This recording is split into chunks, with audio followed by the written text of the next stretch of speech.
अब डॉक्टर्स को कहा, यहाँ कई डॉक्टर मेरे शिष्य हैं, तो लोगों ने उनको कहा कि आप क्यों नहीं बोलते हो? डॉक्टर अरविंद माथुर मेरा चेला है, गांधी मैदान में 2000 आदमी के बीच में बैठे कुछ दिन दीक्षा लिए। लोगों ने उनसे कहा, तो उन्होंने कहा जी वेट घटने बढ़ने में तो हम निकल जाएंगे, ये एंटीबायोटिक थोड़ी कम बेसी कर दी तो वेट बढ़ गया।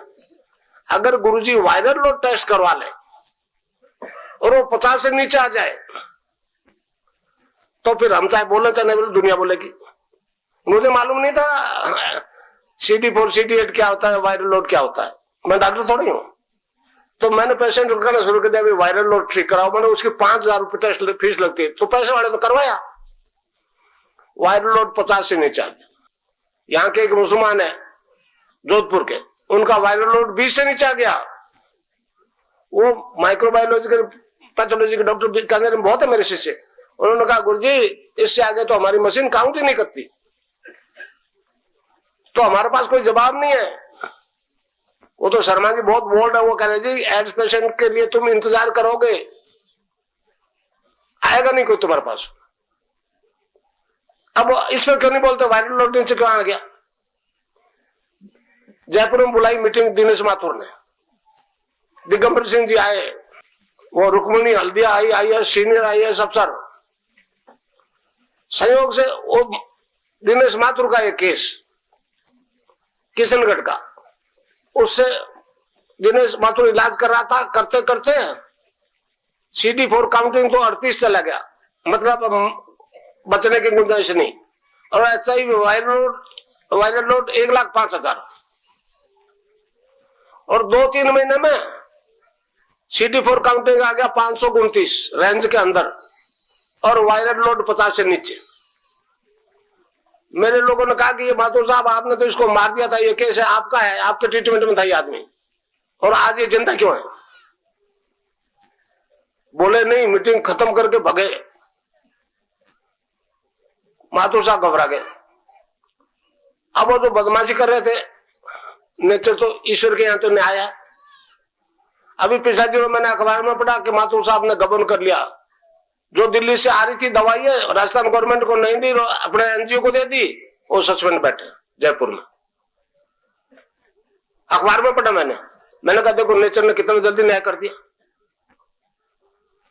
तो भाई एक विज्ञान है हमारा, ये विश्व दर्शन होगा, इसमें कोई आश्चर्य नहीं है।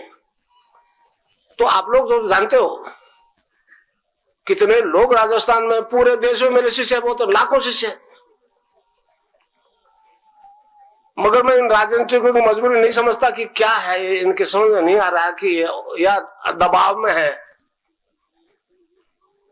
मैं दिल्ली गया, 5 महीने बंद कर दिया था ना इन्होंने FIR करके, तो मैं जून में दिल्ली था, तो एक अंडर सेक्रेटरी मेरे पास आ गए सेंट्रल सेक्रेटरीट के। मैंने कहा भैया क्या बात है, ये स्वास्थ्य मंत्री बोलता ही नहीं है। उसने कहा गुरुजी फार्मेसी अरबों रुपए देते हैं स्वास्थ्य मंत्री भारत सरकार को, आपके पास 1 रुपया है कि देने को? मैंने रुपया पे तो नहीं भाई, मेरे पास तो राम है सिर्फ, तो कि राम की इनको जरूरत नहीं, इन्हें रुपया चाहिए। ये सच्चाई है, मैं आपको बता रहा हूं। इसलिए मैंने कहा अरे सुषमा स्वराज ने ध्यान नहीं दिया इस धन के। सुषमा स्वराज को भाई उसके बंगलों में जाकर दिया है लोगों ने रिपोर्ट कि करोड़ों रुपए। हमने राष्ट्रपति को एक ज्ञापन दिया था मेरे शिष्यों ने, आप में से बहुतों दस्तखत किए होंगे। 1,05,000 आदमी ने राष्ट्रपति को, अब्दुल कलाम को दिया था कि लाखों करोड़ों रुपया रोज जा रहा है पश्चिम में, अमेरिका तिजोरी में, आप इसको रोको मेहरबानी करके, देश दिवालिया हो जाएगा। उन्होंने अटल जी की सरकार को फॉरवर्ड कर दिया। सुषमा स्वराज स्वास्थ्य मंत्री, किसी के कान पे जू नहीं देखी, और आज तक वही हाल है। वो सापेक्षवादी थे ना, इन निरपेक्षवादियों से मैं क्या उम्मीद करूंगा? ये सापेक्षवाद और निरपेक्षवाद बड़ा अजीब अड़ंगा है। मुझे तो दोनों ही एक जैसे लगते, समझे नहीं समझे? वो जिंदी मक्खी निकल रहे हैं, शर्म नहीं आती इनको। देश के साथ गद्दारी कर रहे हैं, जनता के साथ गद्दारी कर रहे हैं। स्वदेशी पत्रिका ने छापा, मेरा इंटरव्यू लिया, तो मैंने उसको कहा भाई मैं क्या कर रहा हूं, इस्लाम का प्रचार कर रहा हूं, ईसाई धर्म का प्रचार कर रहा हूं क्या? तो ये कैसा हिंदुइज्म चला रहे हैं? मैं हिंदू नहीं हूं, मैं वैदिक दर्शन को मूर्त रूप दे रहा हूं। वे तो हमारे देश की नीति है, मगर वो पता नहीं क्या इनकी मजबूरी है, मेरे समझ नहीं आता राजनीतिज्ञों के। मुझसे वायदा किया आपके राज्यसभा के बीजेपी के नेता जसवंत सिंह जसोल, स्वदेशी पत्रिका के संपादक कुलदीप रतनू कहा कि गुरुजी तो कहते बाहर में मेरे लड़के बाहर में सपोर्ट करते हैं, तो मैं इसको हाईलाइट करूंगा। मेरा बेटा लोकसभा में करेगा, मैं राज्यसभा में करूंगा। आज तक नहीं किया, आज तक नहीं किया।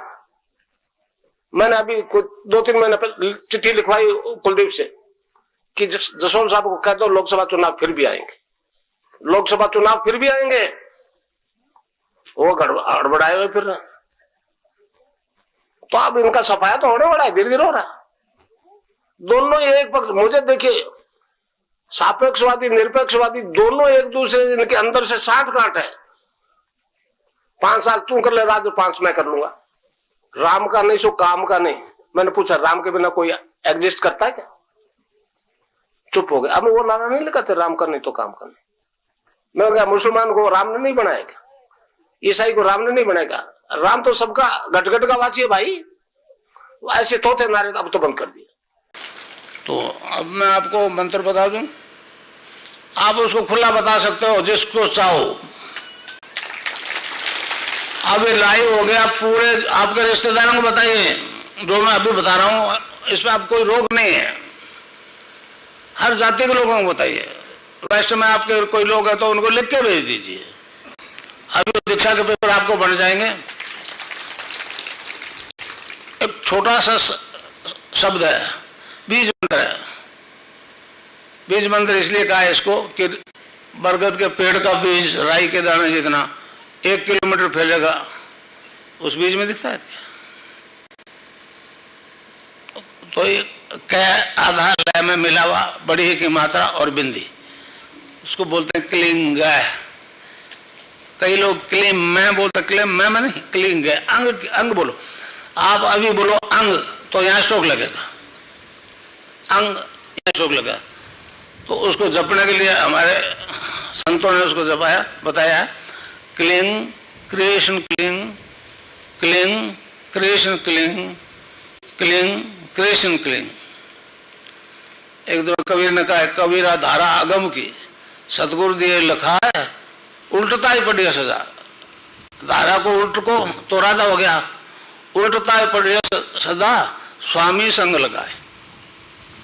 उसने भी ये कहा कि राधा और कृष्ण का नाम ही जपो। तो अब आप जपो क्लिंग कृष्ण क्लिंग, क्लिंग कृष्ण क्लिंग, क्लिंग कृष्ण क्लिंग। खिचड़ी भी लगेगी। अब ये पर्चे बांट देते हैं आपको छोरे, पर्चा कोई देख ले, आप बात नहीं। आप सबको कह सकते हो कि ये जपो क्लिंग कृष्ण क्लिंग क्लिंग। आप जपो, आप खुद कह दो।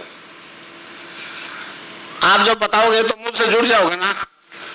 आप नहीं फिर मैं बोलूंगा। पर्चा लड़के को दे दो।